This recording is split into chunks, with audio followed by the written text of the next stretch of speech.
Welcome to Das Geek. This is going to be a new video series that I plan on continuing here related to cryptocurrencies.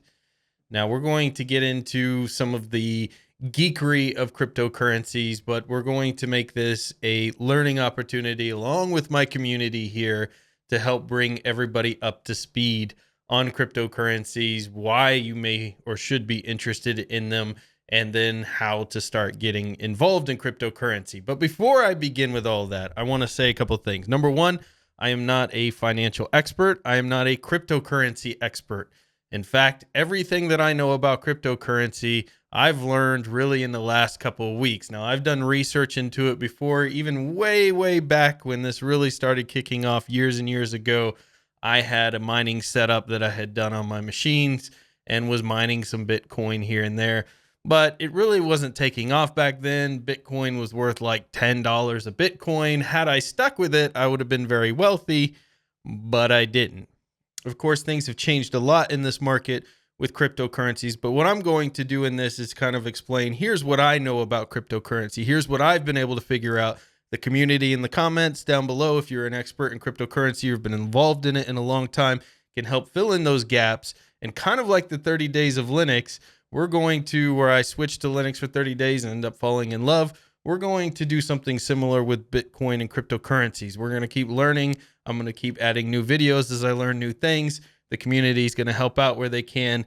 And hopefully this helps everyone. Now, why cryptocurrency now? Isn't the market crashing and isn't this thing unstable?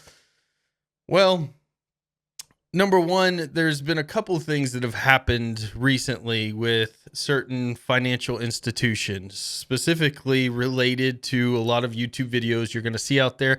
I'll leave a link down in the description to kind of get you caught up if you're not aware. But basically, a lot of these institutions like Patreon have started to flex their weight in the market in such a way that now they are utilizing their terms of service in a way that is inconsistent at the very least. And despite political views, which I don't get into politics in my channel, and I don't really care what anybody's politics are. I'm a live and let live type of individual for the most part. And my personal politics are important for what I do on this channel. But so, irregardless if I believe or like the material of individuals who are being censored and their content being taken down, I do believe firmly in freedom of speech. I do believe firmly in freedom of the internet. And I do believe firmly in meritocracy.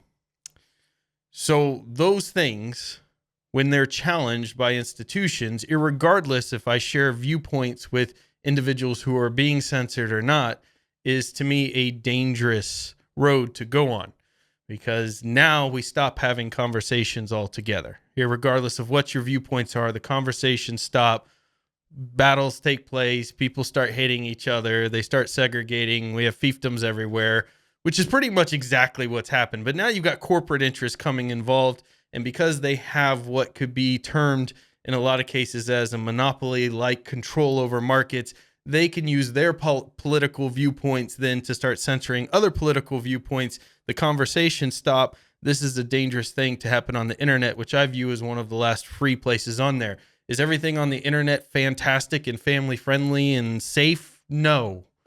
And I'm okay with that. There are certain things that need to be taken down. There are certain things that certainly need to be governed, and we can do that as a community and a society. But there are other things that are simply viewpoints and words, and they shouldn't be censored, in my opinion. So with that being said, other instances of companies have tried to pop up, like Subscribestar and others, to fill in the gap for Patreon as people are leaving in mass. And unfortunately, there's things going on where PayPal suddenly dropped their relationship with Subscribestar, and so now those services that could compete aren't available to compete, and this starts creating this weird power shift where basically companies can flex their muscle and put other companies out based on the relationships they have with bigger entities like credit card companies or payment companies, etc. This is, to me, a very dangerous precedent to be set, in that we can basically censor people we don't like their viewpoints on, irregardless of what side of the gang wars you're on, Republican, Democrat, whatever, that people could be censored on either side of that. That to me is very dangerous. So, what are our solutions? Well, cryptocurrency is something that can't be regulated by its very nature, which we're going to get into and kind of show why. It's something that basically you can't have a single company controlling its interest in such a way that it can stop a transaction from taking place. That creates a very, very powerful, because there's no central unit of control. It's controlled by millions of nodes out there of miners and a peer-to-peer network that essentially can't be easily disrupted as, say, something like a central bank financial system that we have today. So what is this Bitcoin crypto thing? So first of all, there are cryptocurrencies. There are many different types of cryptocurrencies. Bitcoin is the one you've probably heard of most because it's the most popular. Based on what I understand, it wasn't even the first cryptocurrency out there, but it is the one that kind of solved some of the issues with dual transactions, meaning being able to spend the same amount of money twice. And we'll get into that in a little bit. So Bitcoin is what you hear as a very popular option, but there are hundreds and even thousands of other alternatives that have been out there. Some of them remain, some of them get, eventually die out. But essentially there are some examples of cryptocurrency. Is Bitcoin very popular? Ethereum, I don't know if I'm pronouncing that right, but also very popular. Bitcoin Cash, Namecoin, Peercoin, and there are many, many other types of cryptocurrency out there. Bitcoin's what you're going to hear about most, but just know that's a type of cryptocurrency that we're talking about. Basically, it is a digital form of money that has no central leader. It's an encrypted piece of code that signifies a unit of currency. In essence, it is a mathematical equation that's put out there for computers to go out and solve. If they solve it, that mathematical equation, it gets moved to a block, which we'll talk about with blockchains and things like that. And that becomes a permanent part of a ledger. So cryptocurrency, blockchain technology, can be used for things outside of just currency, but cryptocurrency is utilizing that ledger to keep track of the money out there that's been mined and the transactions that take place as that mining is happening. So all this geek stuff, right, that you're going to hear about here is just for information. You don't have to remember it or take notes or anything. Getting into cryptocurrency actually is really, really simple. There are very, very easy ways to get into it. You don't have to become a miner. You don't have to spend thousands of dollars on GPUs. You don't have to do any of those things. You can, but you don't have to.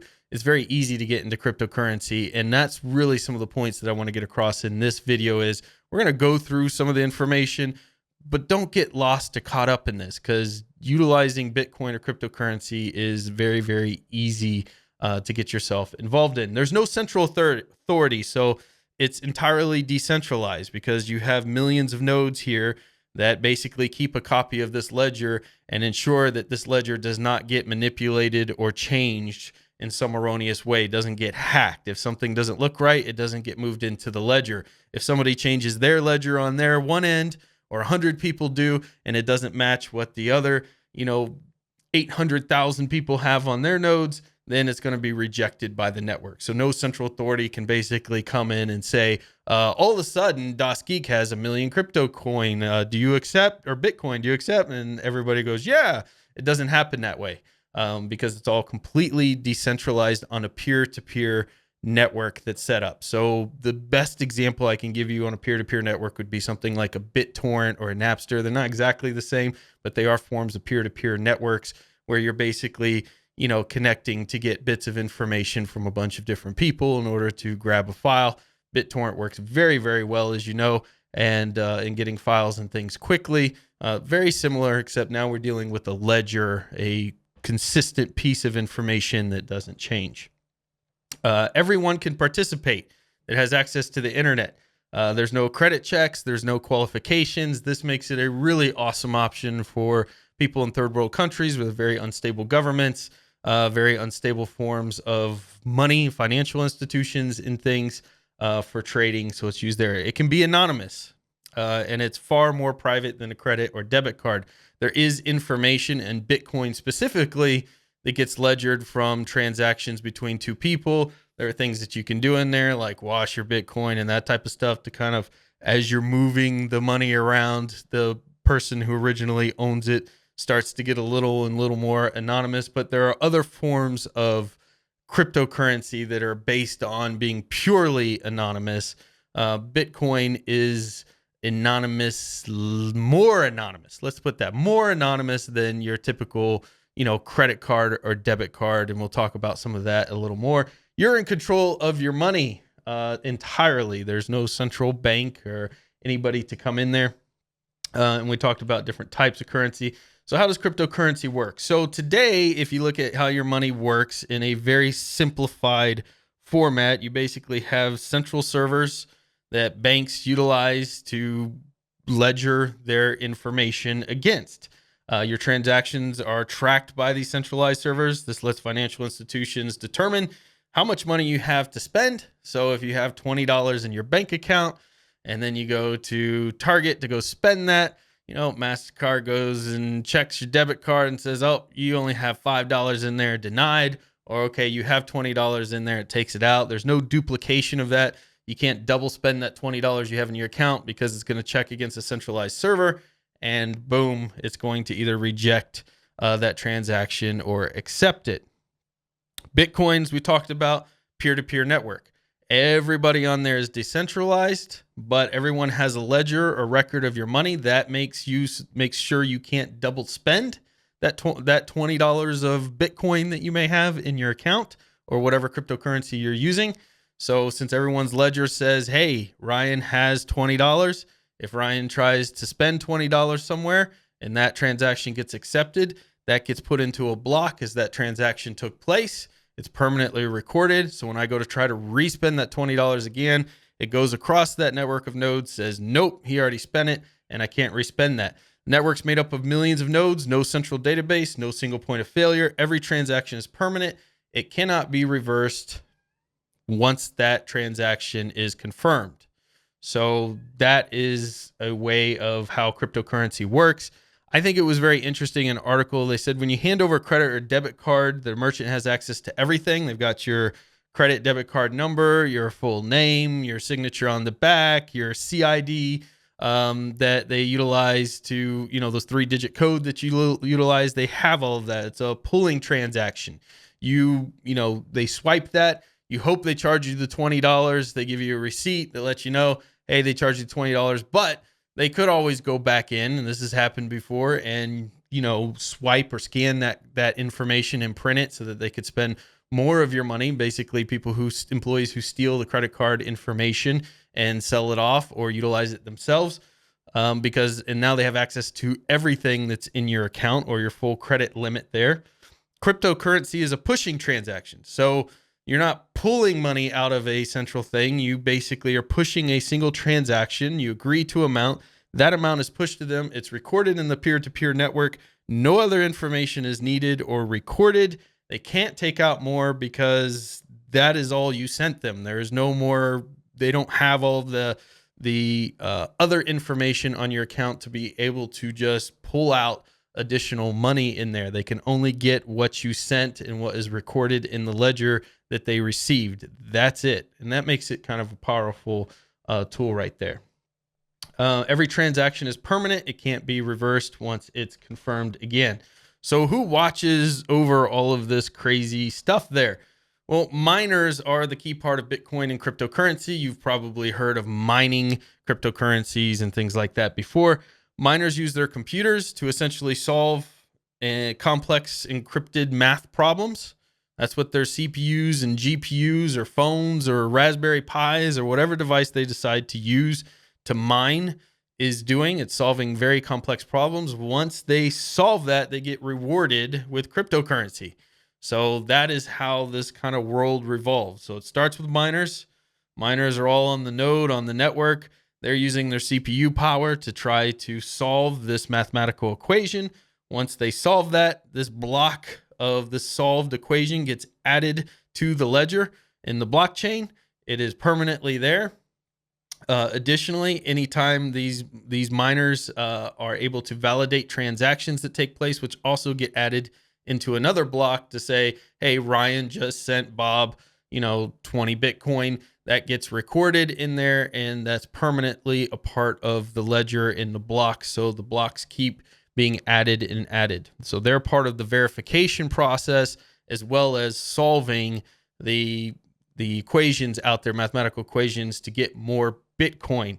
Now, like 78% of Bitcoin's been mined, but it's supposed to go on for until all of it's solved for a much longer period of time, back up to like the year 2140 or something like that, when all of it will be solved, supposedly. But basically, there is a block, a mathematical equation that's sent out there every 10 minutes for somebody to go out there from the network to go and solve. And there's only 21 million of these. That was the number that was set.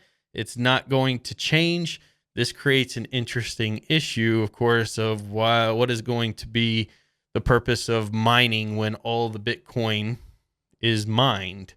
There are other cryptocurrencies, obviously, they can move to, but the whole idea is you have to have this vast network that keeps this ledger safe in order for the whole thing to not be able to be easily manipulated. You have to have these millions of nodes. But if there's no Bitcoin left, then the only money that they could make is on basically validating transactions. So transaction fees could go up and things like that. I'm sure they will find a way to solve this eventually. I have hope. So the good thing then is there's 21 million Bitcoin that can be mined out there. But each Bitcoin is divisible to the 8th decimal place. So that means each unit of Bitcoin, or 0.00, I'm not going to go through all that, is called a Satoshi. So you can get part of a Bitcoin. So even though there's only 21 million of these, you can get a piece of a Bitcoin here, all the way to the 8th decimal point, called a Satoshi, which means there's a lot more money in circulation than just the value of the total amount of Bitcoin times its current market value. Because you can split those into little pieces, Satoshis. Can utilize this technology, this blockchain technology, as a ledger for many different things that you wouldn't want to change. Some examples that I've seen are, for instance, real estate, land ownerships and deeds and things like that, that can't be manipulated or changed because some government entity decides they're going to suddenly say they own that land.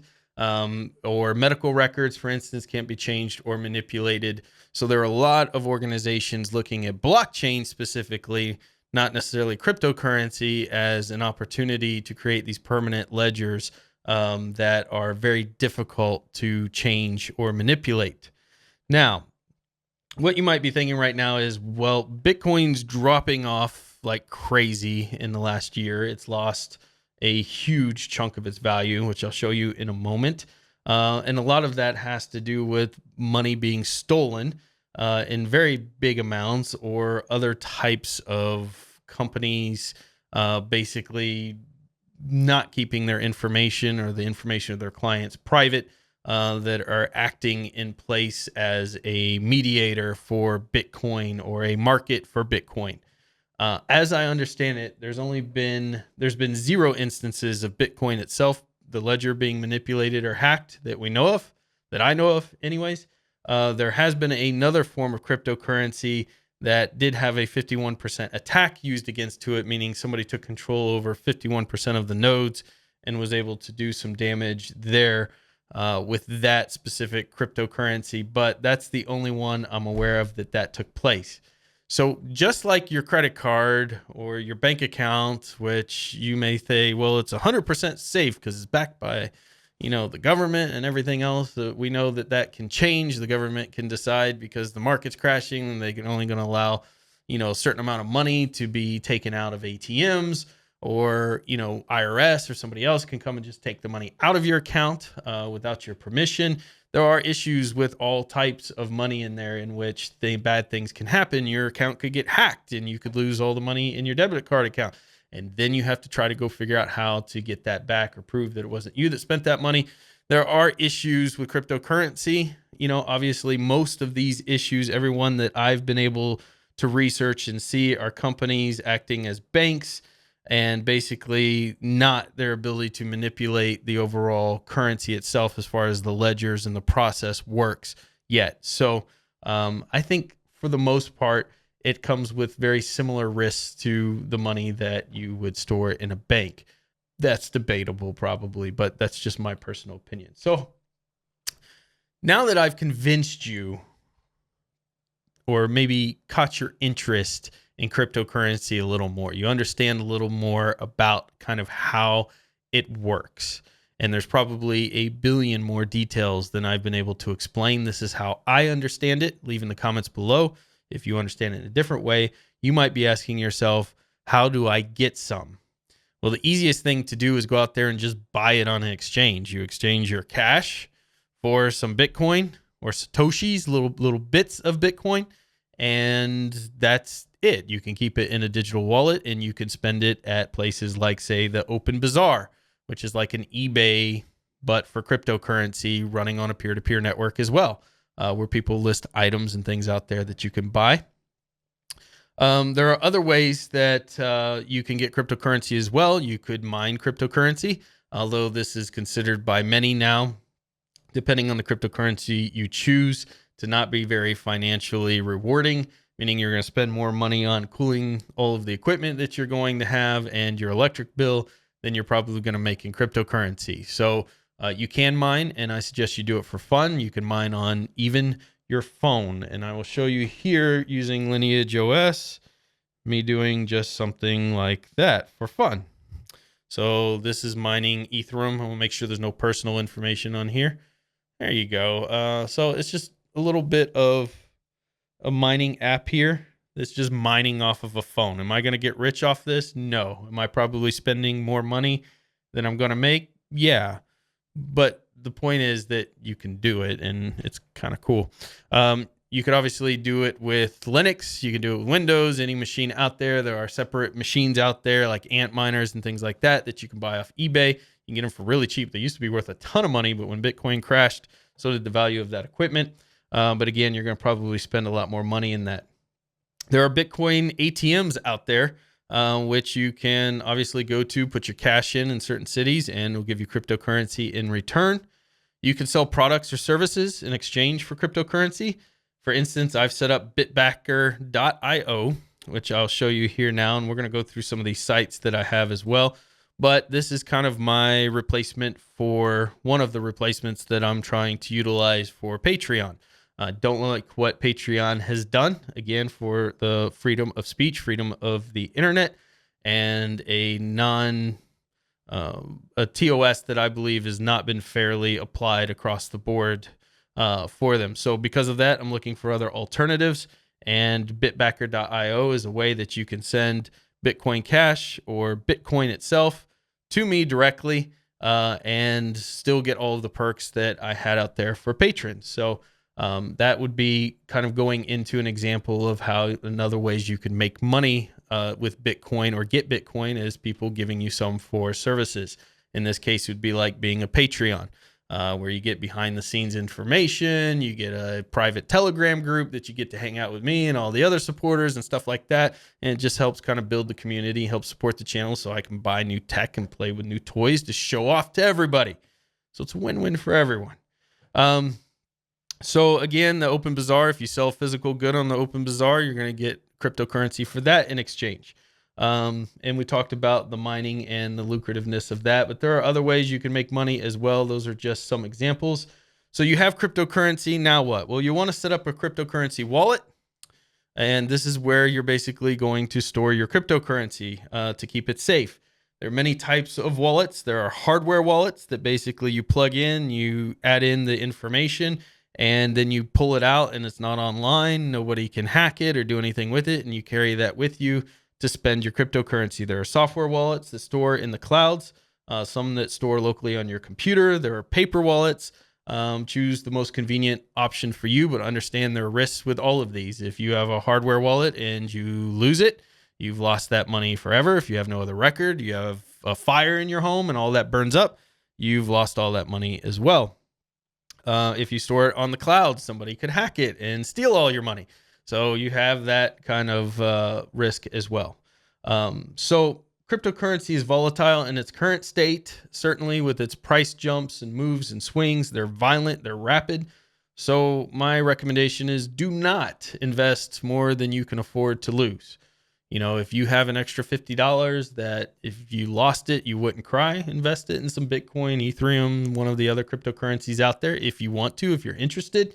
But understand that these swings are violent and your money may be worth $500 in the next year or worth nothing. So don't invest more than you can afford to lose in there. Nobody really knows how successful this will be. People were basically have been beating up on cryptocurrency since the beginning, saying it's crap, it's never going to work, it's not backed by governments, I don't feel comfortable with this, I don't feel safe, all of these different things. And then it just kept going. Then people say, well, it'll never surpass, $1,000, it'll never surpass $4,000, it'll never surpass $8,000. And it kept going and going and going. And then it came crashing down. And people were saying it's dead, it's never going to work, and all of this stuff. And what are we going to do when all the stuff runs out? And there are a lot of people working on figuring that out. A lot of people have vested interest in that. There are also a lot of people who've lost a ton of money in these wild swings. And there's videos of them on YouTube having to shut down their server farms and things like that. But how is that any different than the market swings that happen with our currency today? Right? When the economy crashes, businesses have to go out of business. People get laid off. It's sad. It sucks. But this is kind of the nature of having any type of money that is volatile to markets. So we've talked about the Bitbacker, all of these sites I've had up here. So this is the current price of Bitcoin. This is all time. Let's look at, the last 3 months here. So you can see in the last 3 months, we had a really amazing market cap here and a price for Bitcoin generally in the 6,000, 6,400 to 6,500 range. And then boo, we're just dropped off.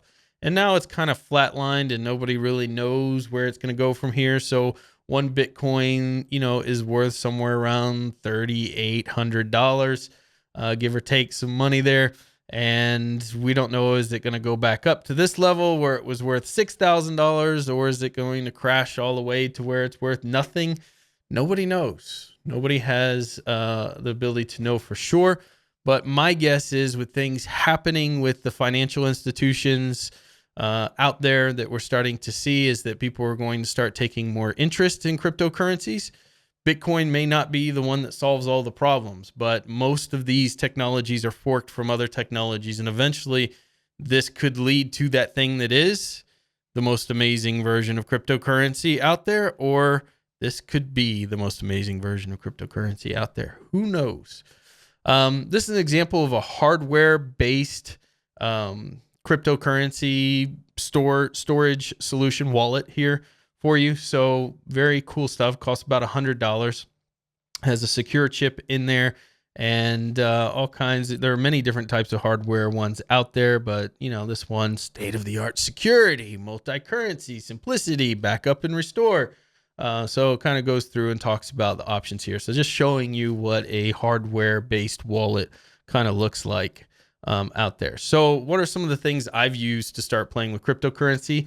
I've used Edge as an app and played with it as a basically wallet out there where you could store some of your Bitcoin.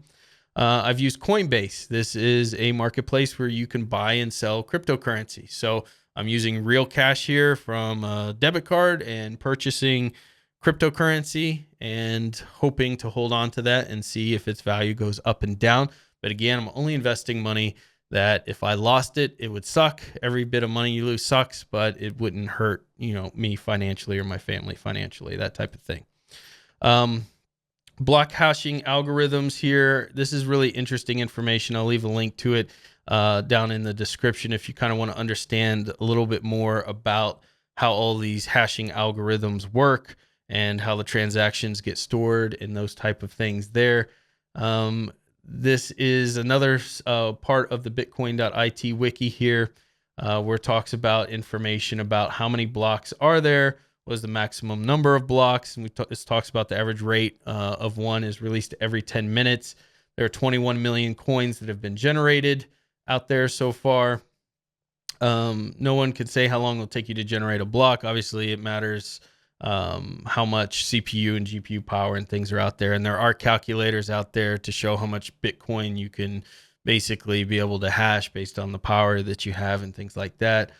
And let's see, the importance of cryptocurrency. I thought this was a really good article up on Steemit. And it basically says secure, trustful, and transparent digital currency to deal with. The world is generally moving towards that, since cryptocurrency is digital, cannot be counterfeited or reversed arbitrarily by the sender, as with credit card chargebacks and things. So more secure and trustworthy. It cuts out the need for third-party and exchanges and protects wealth against exchange controls or capital controls. Because Bitcoin and other forms of cryptocurrency are basically digital. Location of the two parties of the transaction is irrelevant. The transaction can be done anywhere. So definitely open up to a more global market type of currency here. It makes a transaction to be highly non-disclosure or anonymous, which appeals to consumers who prefer non-disclosure and privacy. And again, there are different types of cryptocurrency that are more anonymous than others. It encourages exchange-free regulatory meddling and promotes what is referred to as low-cost banking. Cryptocurrency uses a push mechanism that we talked about before. They help complement existing services that are out there. Lower fees for cryptocurrency, although I assume as Bitcoins run out, those fees could definitely start getting inflated there. I'm not sure how that will work just yet. Most importantly, you're in full ownership of your account. Unlike another electronic cash system where there's a company managing your account, with cryptocurrency, you own the private key and the corresponding public key that makes up for cryptocurrency address, and no one can take that from you. Not exactly true. I guess you could be hacked and things like that, but for the most part, definitely more safe and secure. So that is cryptocurrency 101 in a nutshell, basically what I know about cryptocurrency. What I'm going to do in this series, if there's interest in this, if you guys give lots of thumbs up and like this content and want to kind of watch me progress in the cryptocurrency world and see how my investments are going and things, I can share that information. Don't have a ton of money invested, but I'm playing with different things, maybe turning some Raspberry Pis into miners just for fun, not because I expect to become rich off of it. Mining off some Android devices that I had laying around, obviously investing some cash into it, utilizing some of the bitbacker.io funds if you want to send money and support the channel that way and invest that money and see how this all goes, and just generally follow the market as I learn more information about cryptocurrency. Then let me know in the comments below that you're interested. Hit it with the thumbs up, hit that subscribe button. So let me know, did I convince you that cryptocurrency is a good path forward, is a good decentralized way of managing money and being able to distribute money? Or are you still like, I have no idea anything he talked about and I don't know where to start? I will tell you that if you are interested, I think, starting with some of the exchanges out there where you're taking your cash and you're buying it and they're holding it in there, like Coinbase, is a good place to probably start for most people in cryptocurrency. And again, please do not take financial advice from me, but the only advice I will give you in general is do not invest more than you can afford to lose.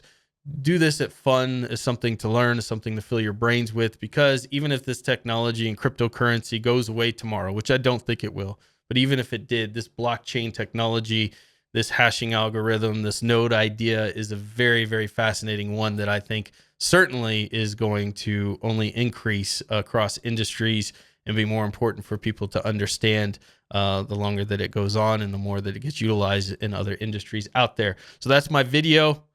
Let me know in the comments below if you liked it. And until next time, get out there and maybe, if you want, get some cryptocurrency and then fill your brain about it.